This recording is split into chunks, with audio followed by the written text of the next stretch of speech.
In the Voice of Russia World Service, welcome to another edition of the Christian Message from Moscow.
Today, in continuation of our conversations about Russian icons, we present the history of the icon of the Mother of God of Kazan, one of the most revered and glorified Russian icons. You will learn what a tremendous role it played throughout the entire history of our state.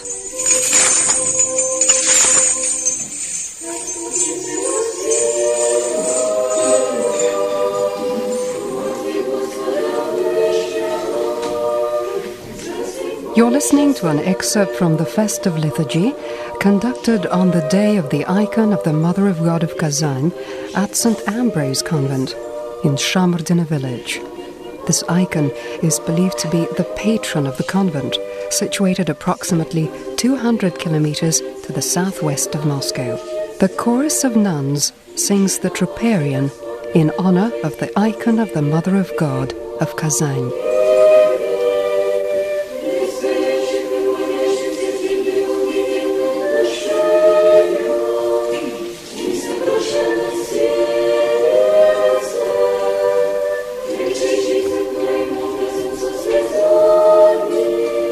The name of the icon, Mother of God of Kazan, indicates that it was acquired in the town of Kazan in the Volga region. The story of how exactly this came to be was narrated in one of his sermons by well-known and much-loved by Orthodox people contemporary elder, the spiritual father of Patriarch of Moscow and all Russia Alexi II, Archimandrite Cyril. This is what he said in part.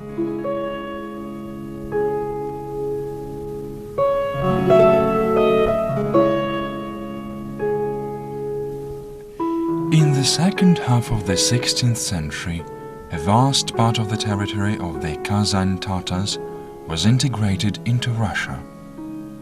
Simultaneously, the Christian faith began to take root there. However, if initially the preaching of the gospel enjoyed success, after a while, due to lack of good preachers, strong both in spirit and letter, the spreading of the Christian faith in Kazan region started to wane noticeably. Besides, in 1579 Kazan suffered from a devastating fire. This circumstance was made use of by the local Mohammedans to launch an attack against the Christians. The Mohammedans vowed that the fire was a sign of the Lord's anger vent on the advocates of the Christian faith. So, to strengthen faith in those assailed by doubts and to give comfort and solace to the Orthodox Christians, the Lord demonstrated to them His benevolence.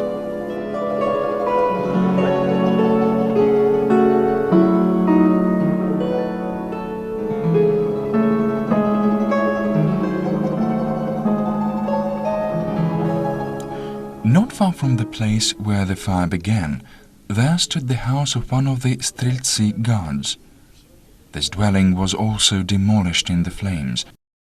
The daughter of this man, 9-year-old Matrona, had a vision of the Mother of God, who told her that concealed in the ground under the debris of their burned-down house was an icon. She instructed the girl to tell the local archbishop of this.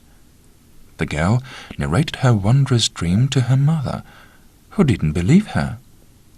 And then the vision of the Mother of God visited the girl again and repeated all she had said before. Once again, the mother paid no heed to her offspring's words. Finally, the vision manifested itself a third time.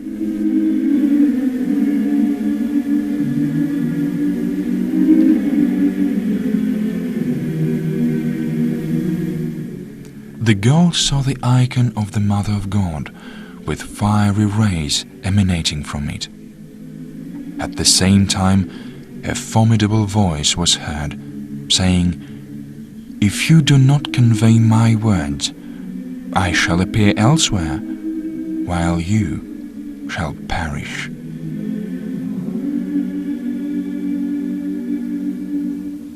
Upon awakening from this awesome vision, Matrona began loudly calling for her mother, begging her to go and speak to the archbishop. This time, convinced by the daughter's genuine fear, the mother did as the girl asked.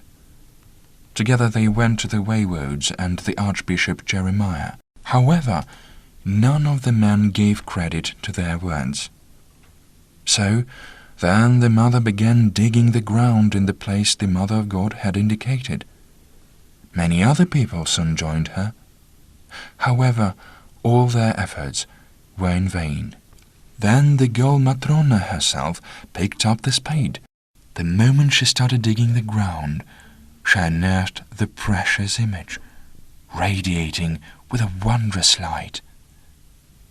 News of this miracle swiftly made the rounds of the town, and all the residents gathered to take a look at the icon. People could not contain tears of emotion. They began fervently praying to the Holy Virgin, "Save us, our Holy Mother."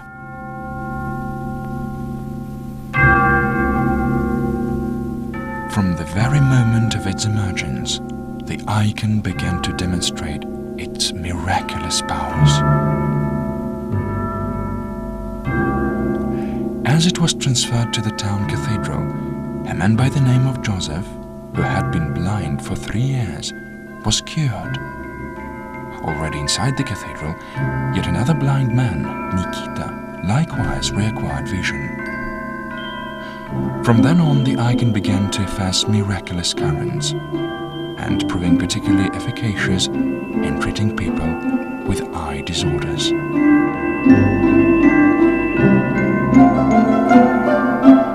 Some time later, an exact copy of the icon was made, and together with a description of the history of its acquisition and its miraculous deeds, sent to Moscow to Tsar Ivan the Terrible.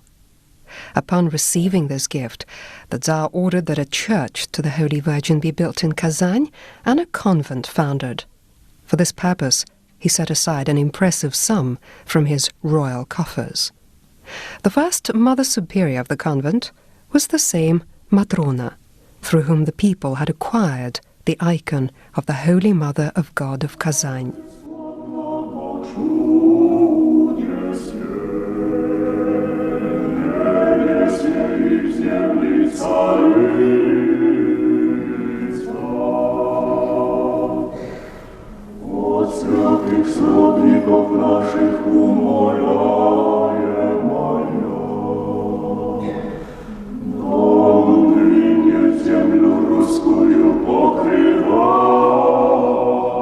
The first service before the icon of the Mother of God of Kazan was conducted in a church where future Moscow Saint Patriarch Germagen served as clergyman at the time.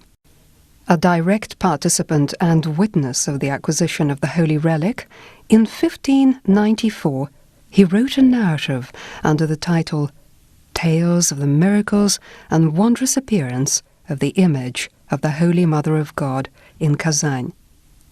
This narrative describes numerous instances when people were cured after praying before the holy icon. Patriarch Germagian is also author of a church service in honor of this holy relic. Величи душа моя Господа.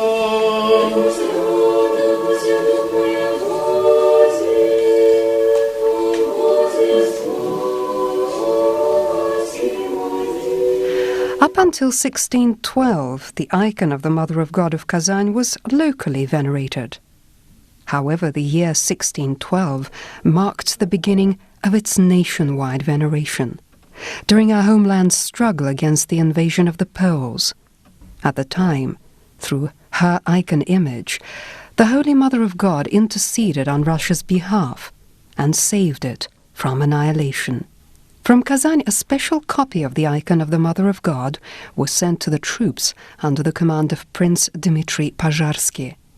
Once the warriors received the miracle-working relic, with the help of the Holy Virgin, they fearlessly took on the Poles, reclaimed the Moscow Novodevichy convent the enemy had seized back from them, released the prisoners, and from then on victory attended all their battles with the Polish invaders.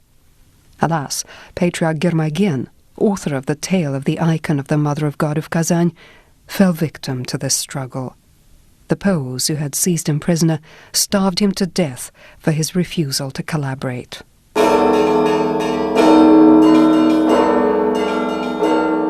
At the end of October 1612, the Poles fled from Moscow in panic, with Prince Dmitry Pozharsky and his army in hot pursuit. On the very first Sunday after this victory, there was a festive procession of the cross to Lobnya site on Red Square. The warriors, gonfalons, and the miracle-working icon of the Mother of God of Kazan soared above the jubilant crowds.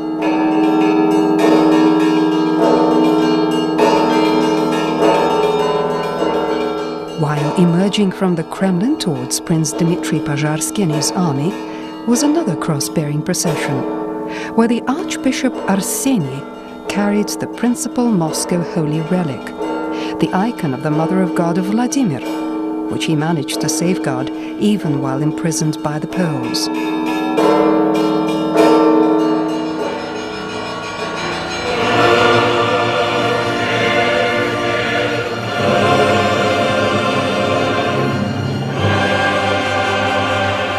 The Orthodox host welcomed its holies with reverence and rejoicing.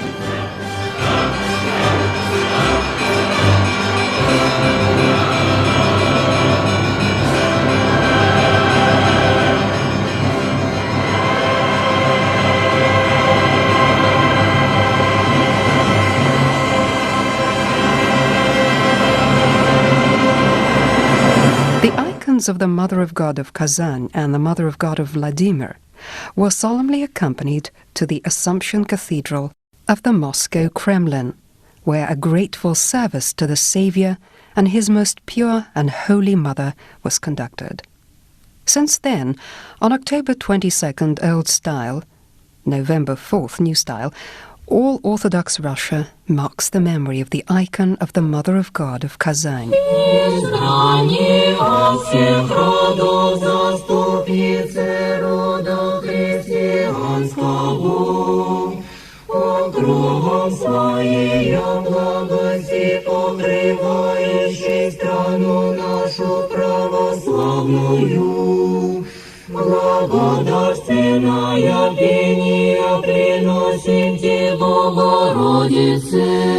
During the war with the Swedes, before the famous Poltava battle in 1709, Tsar Peter the Great and his army prayed before the icon of the Mother of God of Kazan. And in 1721 he had a copy of it brought from Moscow to the newly built St. Petersburg. In 1811 the icon of the Mother of God of Kazan was placed in the specially built and consecrated for the purpose Kazan Cathedral. Soon, in 1812, the great Russian army commander, Mikhail Kutuzov, came to pray before the miracle-working icon for a speedy victory over the French invaders led by Napoleon. The first significant victory was scored by our troops on the day commemorating the icon, October 22nd, Old Style. Afterwards, the Russians pursued the French invaders all the way to Paris, which they entered in a triumphant march of victory.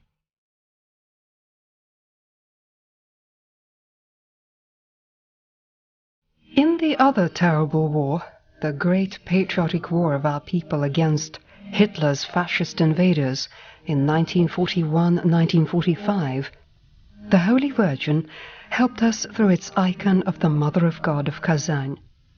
This is what our contemporary, one of the most revered in Russia clergymen, Archpriest Vasily Shvets, writes in his notes. When the great patriotic war began, Patriarch of Antioch, Alexander III, addressed all Christians of the world with a plea for material and spiritual help for Russia. At the time, our country could boast a precious few true friends, though there were also great zealots of devout prayer, like Seraphim of Vyritsa, who stood on a stone for 1,000 days and nights, praying for the salvation of the country and our people. However, at God's will, one of the country's few friends, Metropolitan Elias of the Lebanon Hills, from the Antioch Patriarchate, was chosen to administer the Lord's intent regarding the destinies of Russia. The Metropolitan realized full well just what Russia meant for the world, and always prayed for our country's salvation and the spiritual enlightenment of our people. Metropolitan Elias went down underground, where no sounds could penetrate the stone walls, the place bare with the exception of the icon of the Mother of God, and willfully shut himself up there. He accepted neither food nor drink, did not sleep, and remained standing on his knees, praying to the icon of the Mother of God, lit up by a lamp. Every morning the Metropolitan was brought news from the front regarding the number of casualties and how far the fascists had advanced. After 3 days and nights of vigil, the Holy Virgin herself appeared before the Metropolitan in a pillar of fire, and she announced to him he had been chosen to make known the Lord's instructions for our country and its people. If everything contained in them was carried out to the letter, the country would not perish. The Mother of God announced that all monasteries, churches, seminaries and theological academies should be opened throughout the country. Clergymen should be summoned back from the front and the prisons and begin church services. Right now there are plans in action regarding the surrender of Leningrad, said the Holy Virgin. It must not be surrendered. Let them take out my Kazan icon and carry it in a cross-bearing procession around the city. Then the enemy shall never set foot on its holy ground. This city is a chosen one. A church service before the Kazan icon must be conducted in Moscow too, and then it should be in Stalingrad, which should not be surrendered at any cost. The Kazan icon should accompany the troops right to the country's borders.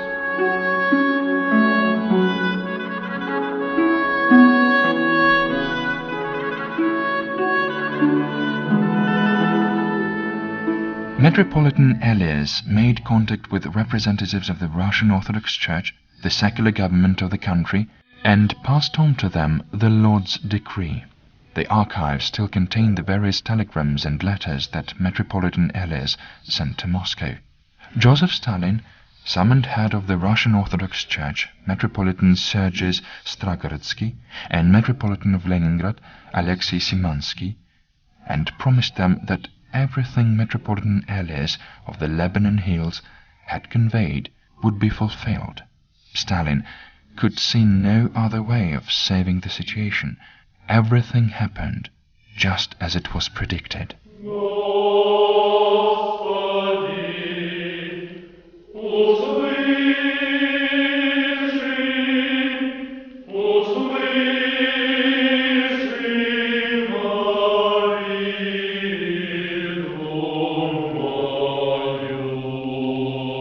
The icon of the Mother of God of Kazan was taken in a cross-bearing procession around the city of Leningrad, and the enemy never did seize it, despite the long siege.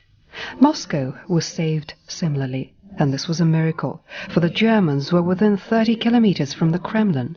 The defeat of Hitler's army on the outskirts of Moscow became the beginning of their end. Afterwards, the Kazan icon of our Mother went to Stalingrad, where people constantly prayed before it, remembering the fallen.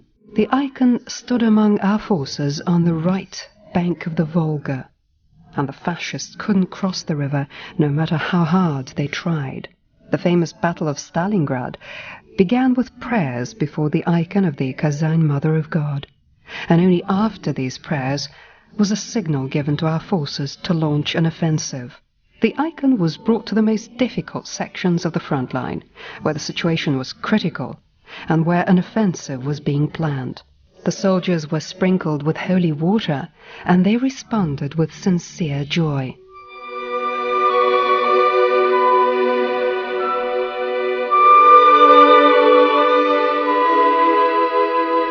In his notes, the already mentioned Archpriest Vasily Shvets narrates a story he heard from one officer veteran of the Great Patriotic War, who fought on the approaches to Königsberg.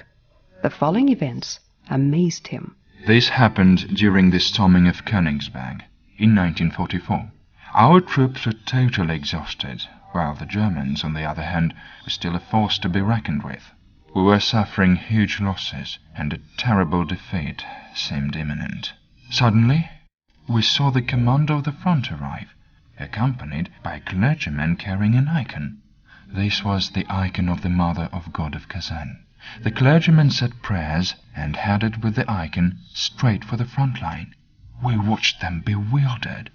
There they were, walking tall, fearless of being shot, and in the meantime a barrage of fire was coming from the German side. Yet the clergyman calmly walked towards the fire.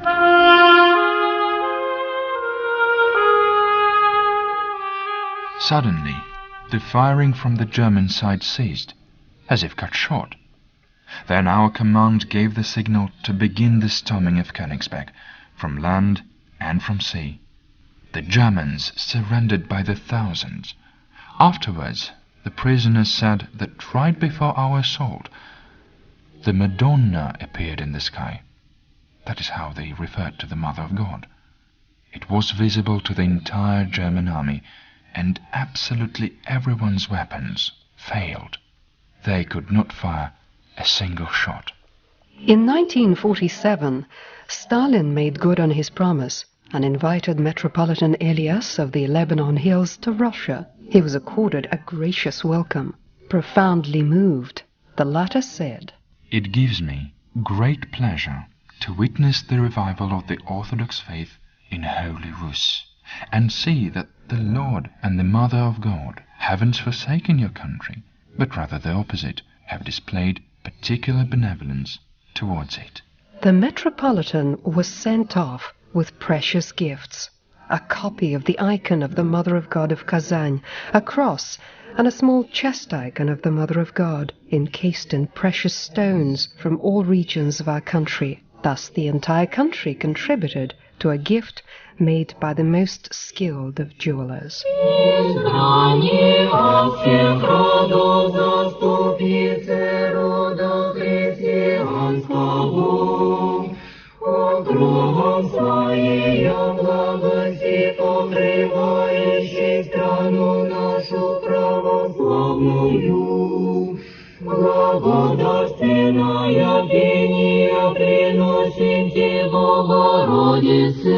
One can endlessly continue narrating the various miracles that have occurred and are still occurring upon prayers to the icon of the Mother of God of Kazan. However, our time is up. We wind up this program, just as we started it, with a prayer addressed to this icon. It is sung by the chorus of the St. Ambrose convent in the village of Shamurdyna. The icon of the Mother of God of Kazan is the heavenly patron of this sanctuary. And there we end another edition of the Christian Message from Moscow. Directed by Vladimir Dumin, author and music editor Tatiana Shvetsova, sound engineer Yelena Gashrenikova, and your hosts Svetlana Yakemenko and Pavel Novichkov. Until we meet in a week's time, may God save you all. Goodbye.